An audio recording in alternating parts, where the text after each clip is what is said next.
Hi gang, Math 6610. Going to dive into non-parametric tests. I do want to tell you, I've kind of regrouped and going to change up things a little bit. What I plan to do is just cover the independent samples t-test, dependent samples t-test, and ANOVA from the non-parametric perspective.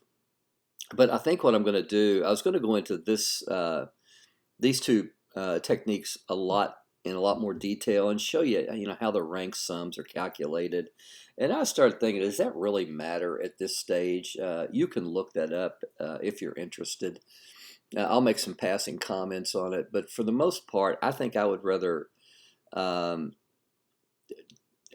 just introduce these to you and then get into Friedman's repeated samples.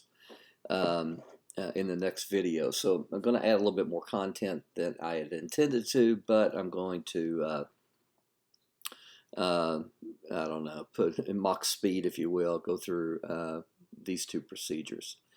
So anyway, more on non-parametric tests. Remember, these are kind of distribution-free tests because we essentially make no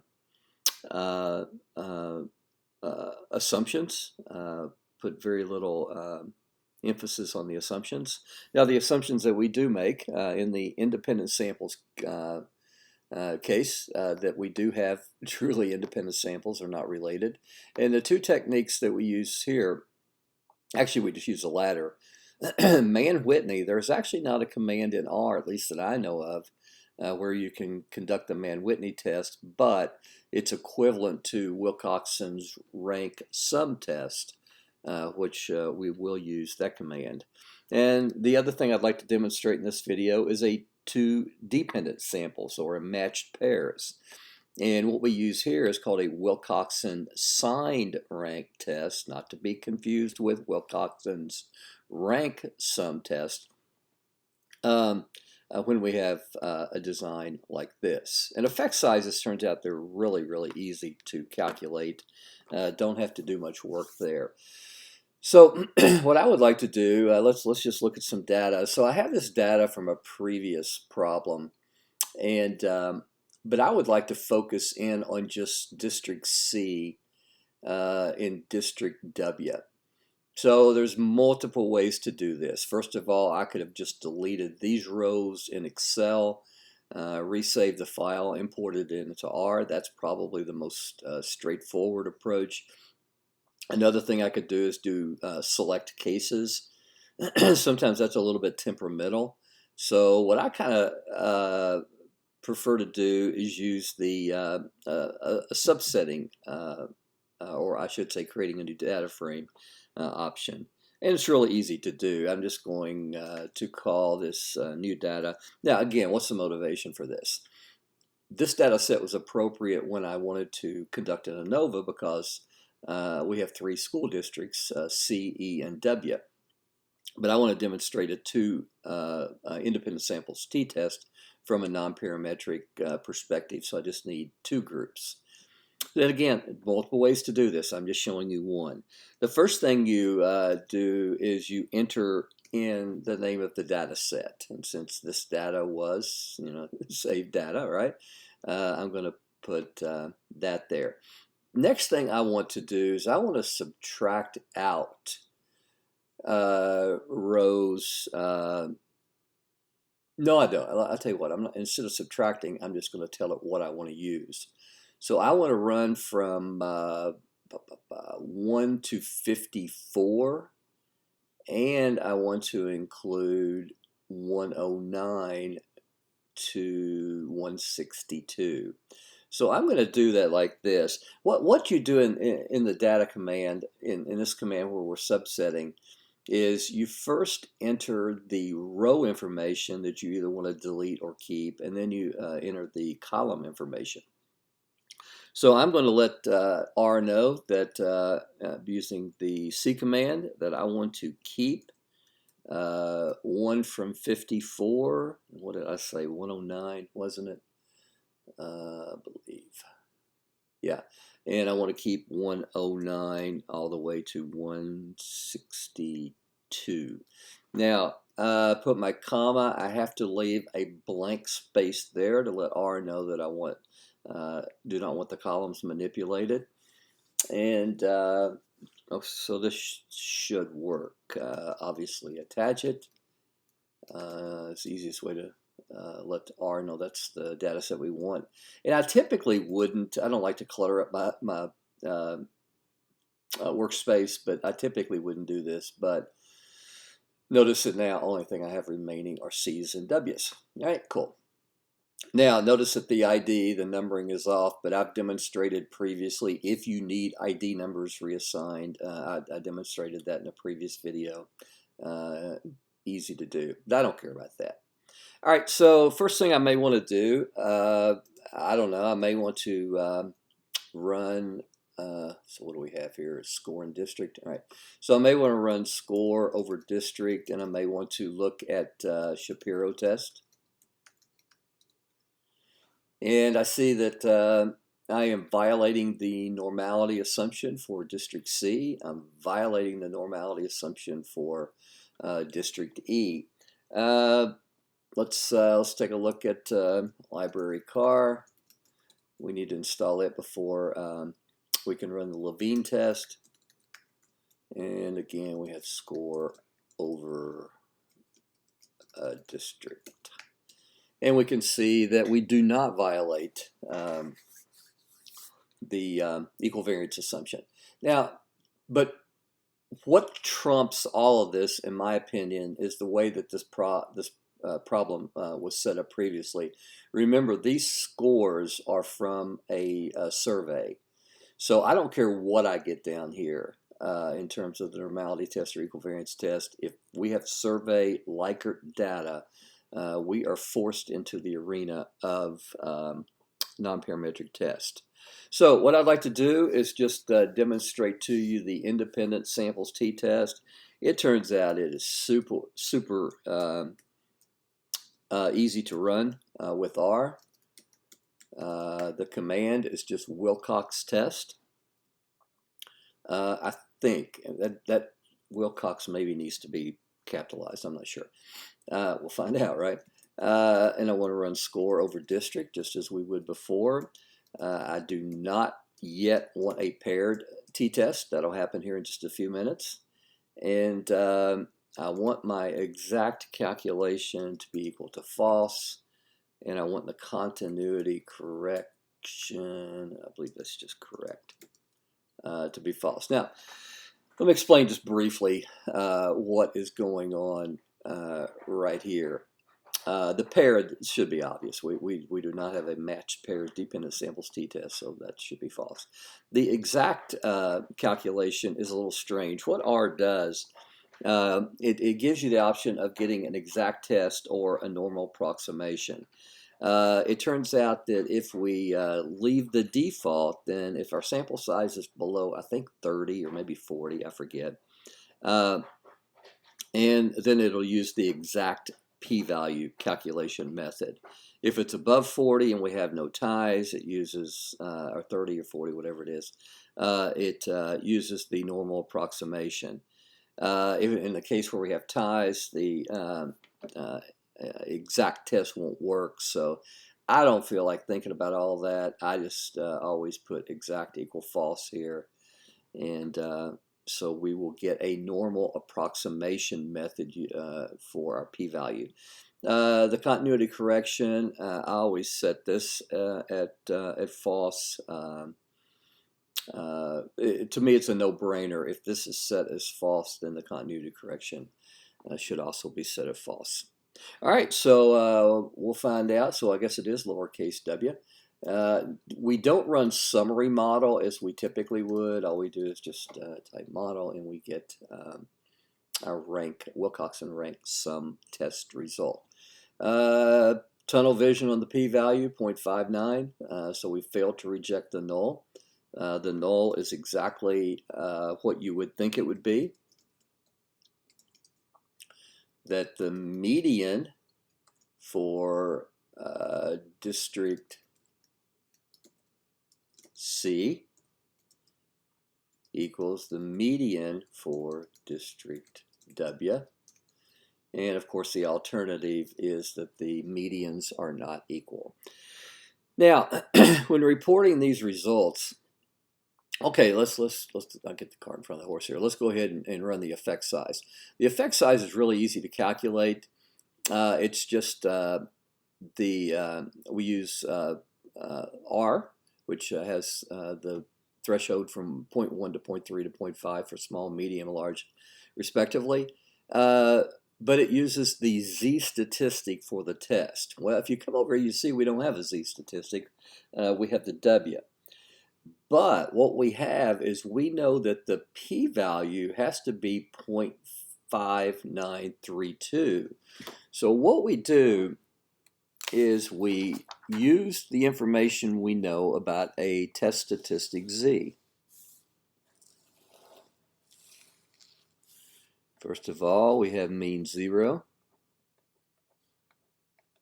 standard deviation 1. If the p-value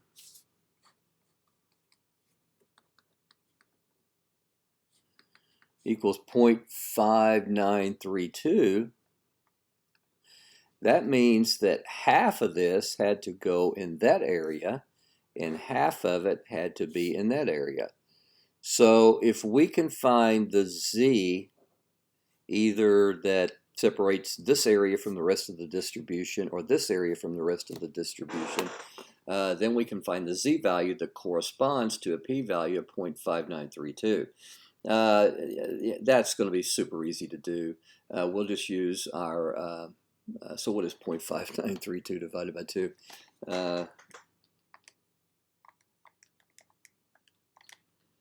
So 0.2966. I'm just going to find this area. Actually, I'll tell you what, I'll just demonstrate both of them. The area, the Z value that separates the 0.2966 here would just be a Q norm. And I want 0.2966 to the left, mean 0, standard deviation 1. So the Z-score will be negative 0.53. If I were interested in finding the top value, which we know is going to be 0.53 because of symmetry, I would just do Q norm 1 minus 0.2966, mean 0, standard deviation 1. So we have 0.53. So to find the effect size, what I would do is just take the Z value divided by the square root of n. Now, there's an interesting caveat here. That n is not what we would think it would be. It's not the, well, I take that back. In this case, it is. It's the total number of measurements. So I would need to find what the length is of score. That's 108, so we have 108 subjects. So my R is going to be my Z, 0.5342, divided by the square root of 108. So we have observed a small effect size, 0.05. All right, so again, effect size is super easy to find. Now, writing up the results, I would just say something to the effect that scores from well, I'll tell you what, I need some information here. Let's get some medians and IQRs. So to apply score, district, median, and it's interesting, it's still seeing the E's. Okay, now let's get some IQRs.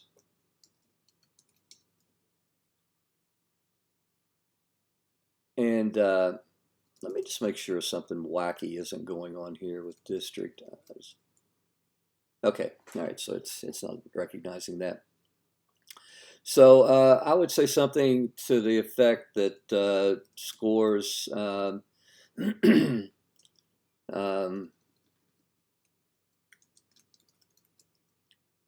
across District A and W, is that it, or C and W?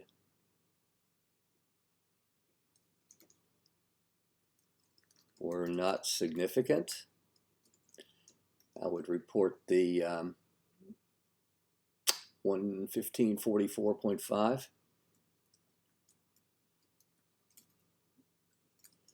P equals 0.46. Were not significant. I probably would do this. Let me back up. I would come in District C and I would put median equals 7.00, IQR equals 4.5. Again, round consistently. And I would probably say median scores across District C.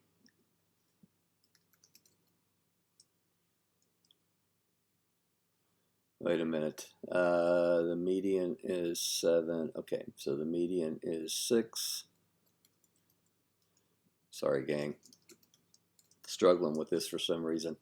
5.0.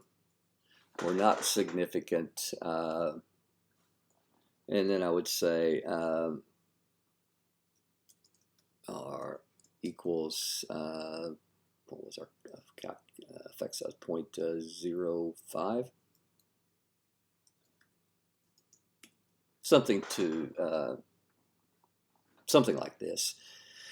And obviously, I probably want to come in and do side-by-side box plots, but I wouldn't report the assumption, the equivariance or normality, because we're dealing with Likert data, so that's kind of all trumped. All right, so let's hopefully realize how simple that is after what we've done. Next thing I want to demonstrate to you is the two dependent or the matched pairs. So I am going to get rid of this, and I am going to bring in new data. And I have a data, and you'll have the access to this data set as well. Some pre-post. All right, so let's take a look at it. So what we have here is we have scores pre and scores post. Let me explain to you what this actually came from. This came from survey data. Therefore, no choice but to use non-parametric techniques. Over, I believe it was 10 questions, and they're scored on Likert scale 1 to 5. So I believe 1 was totally disagree, 2 was disagree, 3 was no opinion, 4 was agree, 5 was strongly agree. So they had 10 questions. So this person had a sum of 28 on those questions. This person had a sum of 35. Something was done. It was like a depression scale, I believe. So something was, they took a pre-score, then there was some kind of intervention to see if the depression scale actually decreased. And again, since we're measuring the same people, we have to look at the dependent non-parametric design. Well, it turns out, again, it's just super easy to handle this. Let's just go up and grab the model. So now we're going to have, instead of score, we're just going to have pre over post. Obviously, we want our paired to be equal to true in this case. and let's stick with the exact and correct both as false. So hit model. You can see that we have statistical significance at the 0.05 level.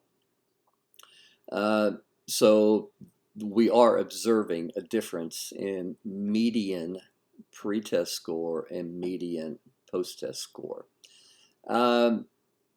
Again, calculation, I'm not going to do this just for the sake of making the video a little bit shorter. The calculation of the effect size would be exactly the same as we did up here, except just obviously divide 0.0, the p-value here by 2, and calculate the z-score accordingly. The write-up would be pretty much the same as here, but in this case we find that median scores across pre and post are significant, and so you just report that. All right, so again, I can't make this stuff hard if I tried, especially considering our background. We've looked at much more sophisticated designs like repeated measures in COVA. Two-way ANOVA we looked at, which had some caveats to it. So I feel like I'm forgetting something, but I don't know what it would be. Yeah, I guess we're good. So the next thing I want to do is I'm going to dive into Friedman's non-parametric test, and we'll go from there. All right, take care.